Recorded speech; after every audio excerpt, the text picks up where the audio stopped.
Summer na naman, kaya ito wag mong skip dahil 3 flavor ng ice candy pang negosyo mo. Magandang araw, 3 bestseller ice candy flavor ang ating gagawin for today's video. Uunahin nga natin itong ating cookies and cream. 3 liters ng tubig, lagyan natin ng 1.5 cups ng cassava flour or cornstarch. Kahit alin dyan, pwede nyong gamitin. Papakuluan lang natin ito. Kailangan po ay kumulo talaga. At habang pinapalamig natin ay dikdikin na natin itong ating mga cream o. Kung wala ka namang food processor or ayaw mong maghugas, ay pwede mo naman tong dukdukin sa plastic ng mano-mano. Sa pagdurog, wag nating masyadong pakapinuhan. Mas maganda yung meron tayong nakakagat ng konti sa ating ice candy. At gagamit rin tayo rito ng 2 lata ng Angel Creme Densada. Baka naman. So ito po kasi 2-in-1 na. Meron na siyang creamer plus condensed milk sa 1 lata. Pero kung wala po kayo nito, pwede naman pong cream at condensed milk. Nag-add rin tayo rito ng 1 tablespoon ng vanilla for extra flavor.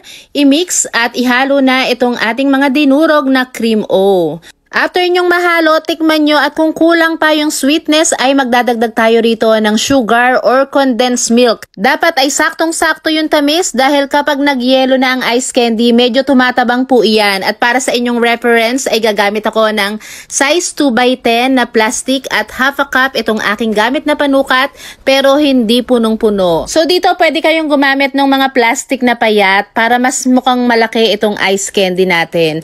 Itong cookies and cream pwede na ibenta ng 10 pesos at ito yung mga ingredients na ginamit ko para dito.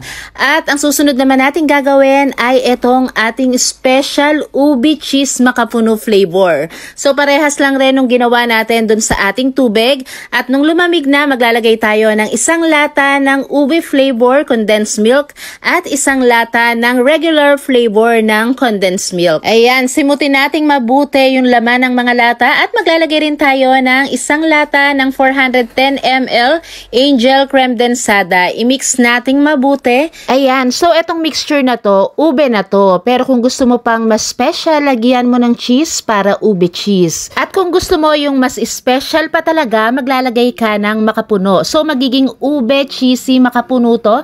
Syempre, mas mahal tong ibebenta kasi mas malaki yung ingredients na nagastos natin para dito. Nilagyan ko pa ng vanilla for extra flavor at syempre, wag na wag mong kakalimutang mag-costing palagi para hindi ka malugi. Bali 3 liters ang tubig na ginamit ko rito kaya sa total nakagawa ako ng halos 50 piraso na ube cheesy makapuno flavor. At sa atin namang susunod na flavor ng ice candy, nako, ito yung pinaka bestseller talaga dito sa aming tindahan.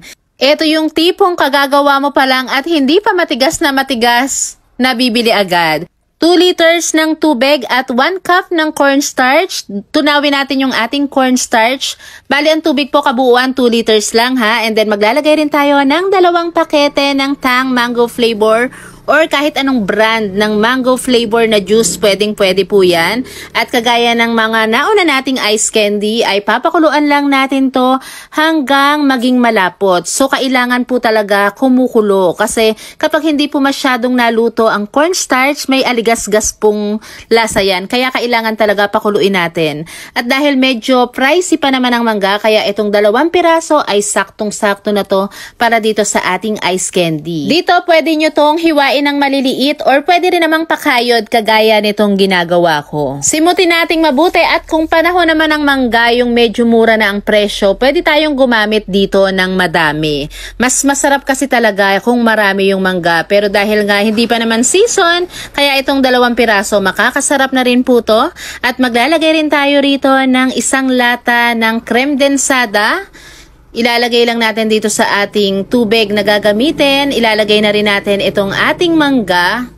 Naglagay rin tayo rito ng 1 lata ng regular flavor ng condensed milk or pwede naman yung mango flavor na. At syempre, wag nating kalimutang lagyan itong ating crushed graham o kung wala naman kayong durog ay pwede kayong magdurog ng mga buo. At kung nagustuhan mo itong mga flavor ng ating mga ice candy, pakilagay naman sa comment section kung saang lugar ka nanonood ngayon.